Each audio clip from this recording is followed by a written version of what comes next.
Welcome to Global Morning. The death toll from flooding.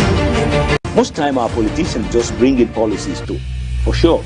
Incidentally, we have several more stories. The legislature was carefully crafted to 22.2% inflation rates as of April this year. What does that say about where we are as a country? I think Nigeria has resorted to being resilient. Before you call the police station, before they even leave, they'll take permission from. I don't think there's really anything on ground to improve. We struggled, we had to strike. The Minister of Education volunteered and said, give me 2 weeks. It was a lie.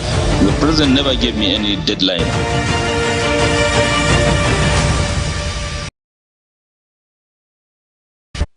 All right, welcome back from the break. You're still watching the Global Morning on Global Television. My name is Anthony Momodu. So excited to have the publisher of Indigo newspaper right here in our live studios to help us look at a very interesting talking point on the state of the nation, where we look at various important things playing out in Nigeria. He's not that person, but Chief Ogbuefi Chibuzo in the studio. Nice to have you. It's my pleasure. Thank you so much. All right. I know the last time you were here, we were talking about the off-cycle elections in Imo, Bayelsa, and Kogi, and you made assertions to say that you were very confident Hope Uzodinma was going to win against all odds, and it came to pass. It came to pass. Yes, exactly. Give you kudos for that prediction. But we don't have INEC. That was why it happened the way it happened. I heard after the reports we shared, you said after the interview, I got calls, and I heard, why am I bastardizing INEC? But we don't have INEC. That is the solution. That's the truth. An independent National Electoral Commission. Independent. There are a lot of things that are, if you watch what is going on now, once you are an incumbent, you've won the election. Because the most important things you need in an election is electoral materials and political tools. These are two important things. They are not paperwork, they are human beings. Once you are in position, you have those things. So you have opportunity to use it anyhow and nobody questions you. And another one, our Nigerian police, because we are still master servant policing. We've not reformed to suit Nigeria. This is Nigerian police. We are still using the way the British government were treating us. The police is still maintaining that way. If we have Nigerian trained police officers, because we have the best. If they go outside, they perform very well. So, kudos to the people who won. The Bayelsa won. In Kogi, the Kogi man brought one. Ododo won. Then kudos to them. I congratulate them. All right, let's get into the matter of the day. First of all, let's look at. Let's start from the legislature, where the House of Rep invited the service chiefs for dialogue as regards what's happening, the state of insecurity in the country.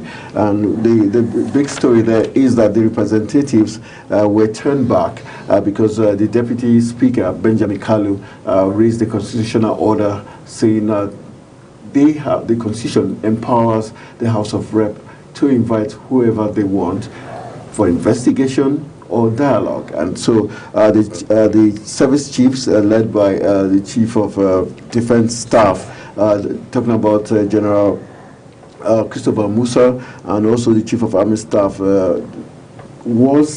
were all supposed to be there present and not send representatives. For you, is that a sign to say probably the service chiefs have run out of ideas on how to tackle the insecurity bedeviling us, or they simply is a contempt of our lawmakers? No, you see, one of the problems we are having in this country is that there are laws. There are laws that they do what fits them and they don't think about the nation. The security chiefs in this country should consider it a thing of joy going to the National Assembly to dialogue with the representatives. Let them equally feel the kind of problems they are having, because these are the people that will look into their budget. If they are sending any budget to the National Assembly, they will still look into the budget before approval. But if you refuse, if you send just to represent, for crying out loud, you are not giving them that respect. that honor that the Constitution gave them. So if people want to do things right in this country, let us follow a way that will make us people who are committed, to the affairs of the nation. If you're not committed to the affairs of the nation, and you are committed, maybe I was appointed by this, not you people, it will not go well for us. If I don't know why they won't go to, after all, these security chiefs, they are doing wonderfully well. If you look at the rate of insecurity now, is declining. It's going down, they are working. What stops them from going to the House of Reps to dialogue with them? Look at where we took over. Look at what we have done. This and the House members will now ask you the problems. That's my conviction. Okay, let's look at the Speaker, Tajuddin. Abba Tajuddin had already, yes, he commended the representatives that came, but told them to take this message back to the service chiefs that they want them to be there live on Tuesday. Do you see the service chiefs honoring this extended invitation, or do you think they're still going to turn it down? And if they do, would you be expecting the members to probably issue a warrant of arrest? You see, the service chiefs are Nigerians. Okay. Just like when the newspaper review was going on now, I saw one of the lead captions of one of the leading newspaper outfits in this country, saying Ribadu was telling people that, what we inherited, whatever. It was not supposed to come from Ribadu. Yeah, that's... That thing was, what is the economic advisor, advisor to the national? There are things that shouldn't come from a particular place. Now, the service chiefs, I don't know why they should send their representatives. Because the National Assembly, what they are doing, they are the people that will pass you the budget you will present. Could it be because they know that, yes, it's their mandate to check the budget, but would not be able to stop the budget from going through because the presidency is backing them? Look, let me tell you, people may know, it's not that we have not started the true democracy in Nigeria. The other day I came in, I said, what we are practicing is different from the democracy as it was articulated by the founders of democracy. What we are practicing here in this country, especially in Nigeria, not Africa for now, what we are practicing is demonstrate your crazy attitude towards your interest. And you find out that anybody that doesn't have, and the hypocrisy comes to beef it up, anybody that doesn't have this kind of frame of mind will never succeed in Nigeria. That's the democracy we are practicing. So, but if we are practicing true democracy, there's no way the lawmakers will ask anybody holding an office to come and tell us what is going on in your office. That the person will say no. It's not possible. It shows that you are above the National Assembly. Sure. Okay, let's look at what your expectations if on Tuesday they do not. They should look into the Constitution. If the Constitution that they should give warrant of arrest, they should go ahead and do it. It is not only the less privileged that they once anything, you don't have anybody to talk for you don't have anything to do for, they will just pick you like a broom. No. Right. If we are practicing true democracy, a lot of things, the service chiefs are doing wonderfully well. Go and tell people, this is what we are doing, this is what we are doing, this is what we are expecting. It's just giving, if you are told to come and bring your records, you will not bring your records. You will not bring your results. Why going to school? If they want to appraise your work, bring your logbook. Let us look into your logbook. Then look into what you have done. Simple. Right, we'll be hoping that the service chiefs will be adhering to the summon. It is my advice they do, because it will help us. It will even help people to know what they're going through. It will even help, the media will equally help them circulate the message that these people are doing wonderfully well. But can we say, looking at the fact that even the Nigerian Police Force, the Inspector General of Police, Kayode Egbetukun, also sent his own representatives, can we say they are, on the flip side, they are in synergy because they all sent representatives? That is what it portends. That is what it goes to show. Okay, so why don't we see this synergy when it comes to the job being done? I agree with you. Another one is that the House of Reps has given them another opportunity on Tuesday next. Yes. Yeah. So let's see if they are going to still send representatives. if we are going to still ignore the call of the, because it is called to duty by Nigerians. Come, let us know what you are going through. Let us know what you have done. Let us know how we can do some other thing that will help you. At this point in time, if that occurs, let's say they do not adhere to the summons next week, would you be expecting the presidency to wade into this as a way of showing that, yes, they're in tune with what's happening and they're concerned that the men charged with the security of Nigeria, even the NSA, would you be expecting some comments from him? Well, you see, the president is brought, has enough now, very much on him now. Well, could it be more than the security of lives and property of Nigeria? Well, you see, not only that, you see, this just concluded, there's a strike. Yes. I am saying it's only God that is saving this nation. This nation is a nation with total restraints, they are the most happy people on earth. This Nigeria, the most happy people on earth. This kind of strike could lead to political cyclone, could lead to unrest, could lead to a lot of things. Because Nigerians are good. If you are not being on the street to find out what is going on in this country, you will not understand the plight of the people of Nigeria. The president is saddled on how to curb those things, how to work with a lot of people he has appointed. He appointed the service chiefs. Okay. The service chiefs will now look into the pressure the president is on the president and try to save him from that pressure. Because if they don't go to meet with the House of Reps people, the House of Representatives, it will be that there is a neglect. Absolute neglect.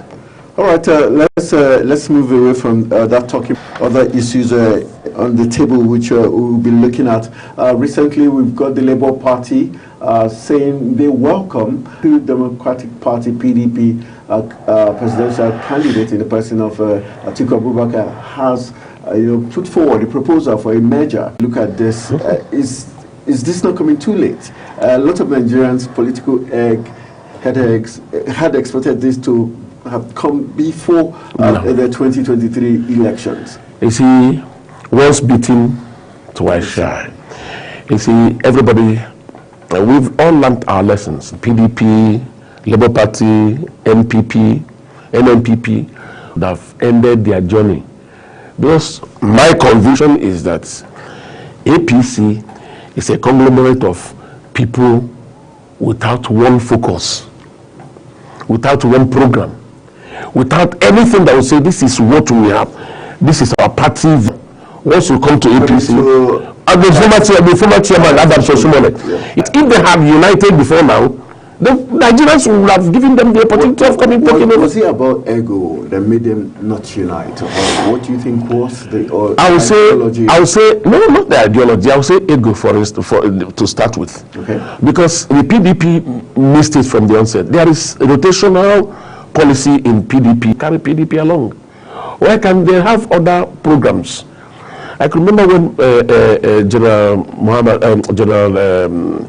Babangida was the military president. Yes. He established two-party system. Not funded by individuals, but by government. So that if you bring money anyhow, you'll be, where is the money coming from? But today, we allow people to come up and do, even when it is in the distance for, just a week for out of the primary election that now made this issue of G5. That's the G5 governors. Whatever their grievances should have been buried and let us win the election. It was not done that way. They did not consider their party winning the election. When it was done on everybody that there wouldn't be anything like a reconciliation their ways. Wike said he wasn't going to leave PDP. It's not leaving with anybody. Do you see this merger coming to fruit? If it comes down, it means they are futuristic. It is nothing of man anymore. If it comes out now, it means they are targeting to as their selected candidate. Exactly. As their selected candidate. Exactly. If that be where. You see, because a lot of things will be considered when they are merging. Everybody put their own. There must be a common from where all of them will now agree that this is what we should go. Going to be a party who is going. What is happening in their hearts now?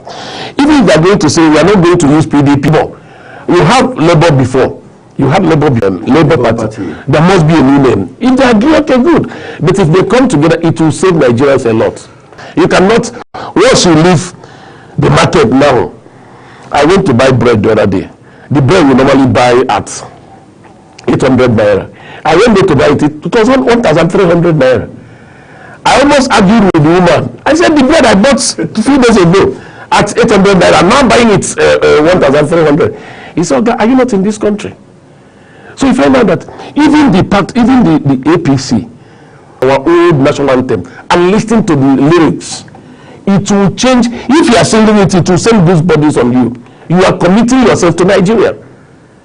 If we can start committing ourselves to this country, to make it a nation it was before, because it is no longer a nation. What we are taught in history is the money you are coming out, the total fuel now is 640 naira. Some people start selling it. If you want to just go and price the roadside filling stations. That commentary. All right, let's move on now. Since we're already talking the petroleum matters, IPMAN's chairman in Rivers State, Dr. Joseph Obele, has accused the NUC, the NLC president, Joe Ajaero, and the TUC president in person of Festus Osifo of being pocket-oriented rather than people-oriented, leaving their mandate of protecting, defending the rights of Nigerian workers. Do you agree with him? Or do you think they are better saying I know Ajaero very, very, very him. I've never known him to be somebody you can influence with money. I never know him that way. Anyway, anybody can change, and you cannot.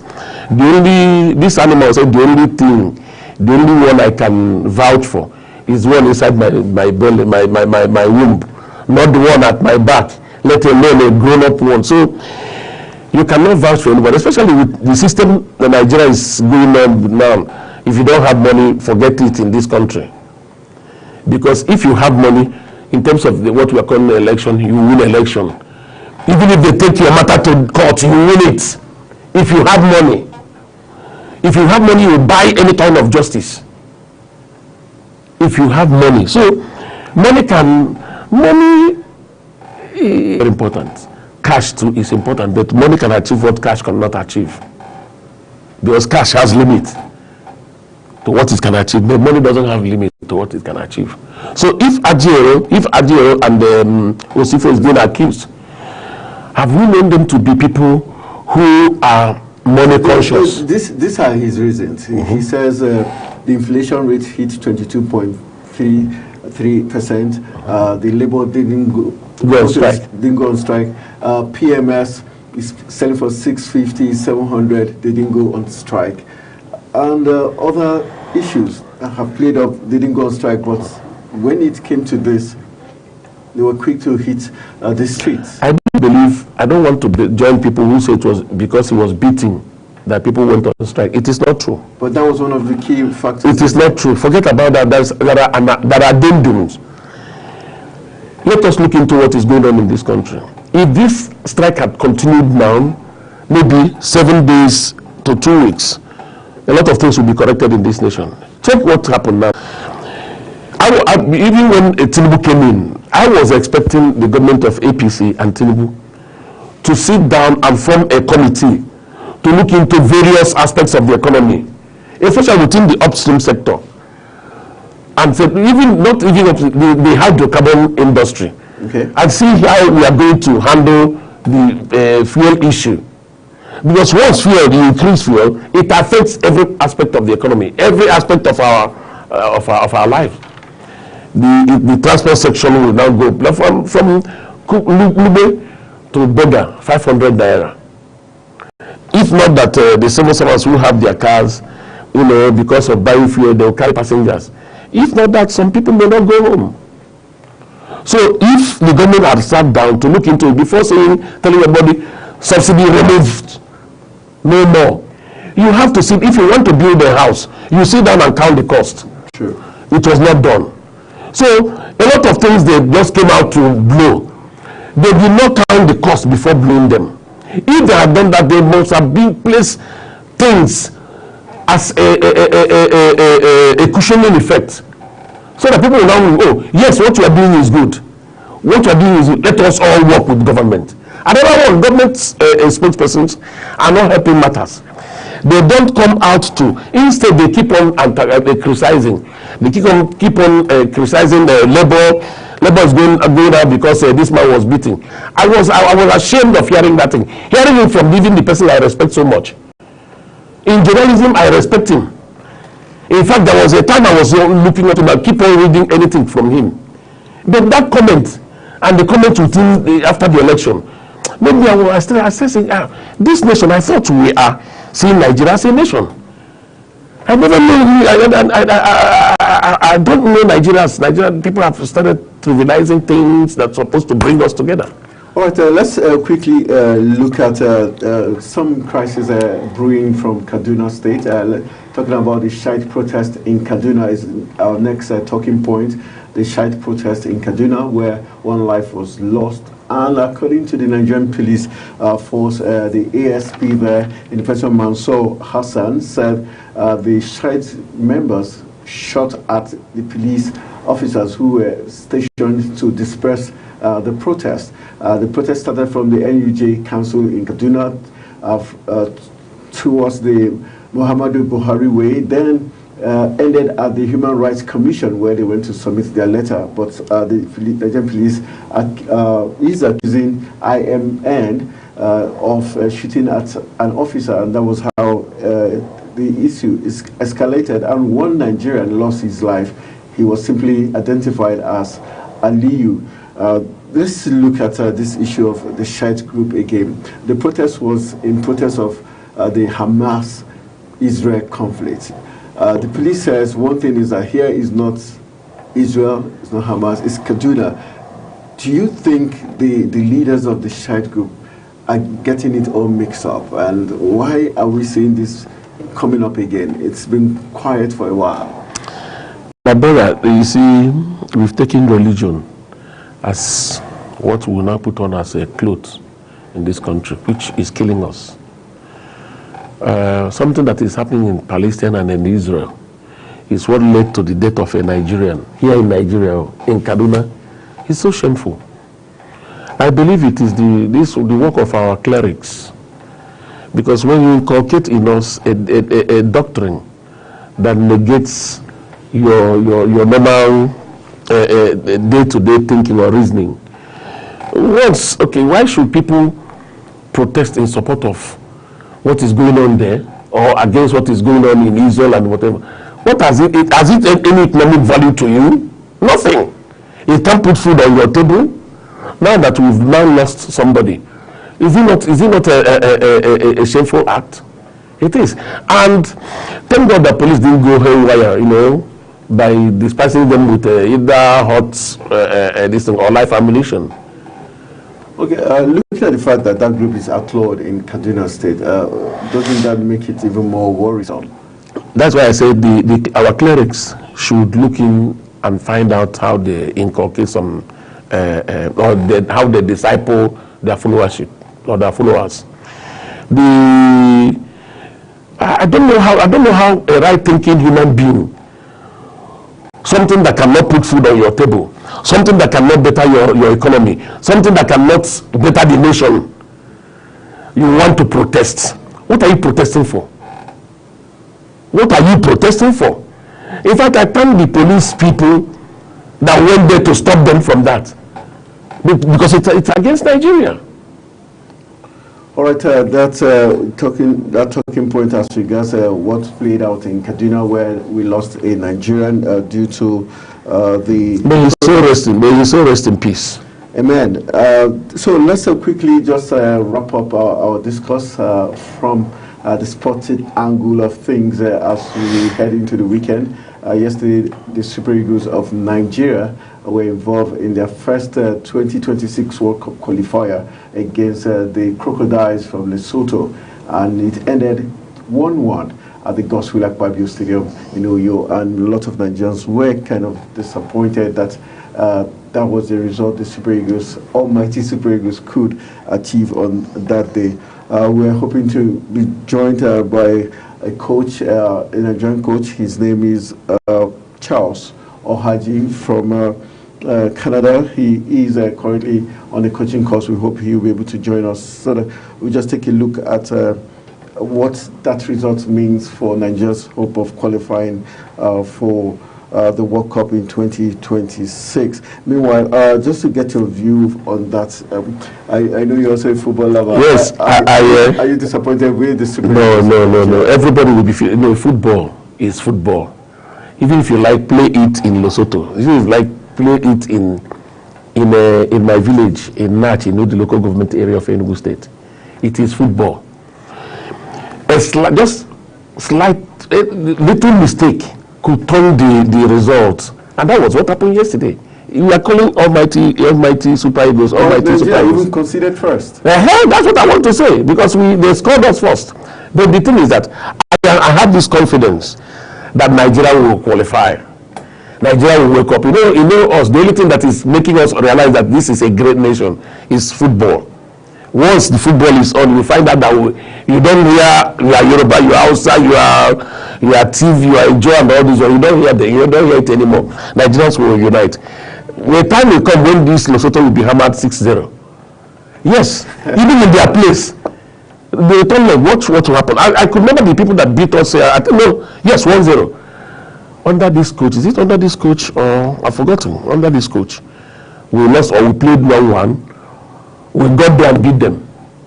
So you find out that Super Eagles will always rise up when it is time for them to rise up.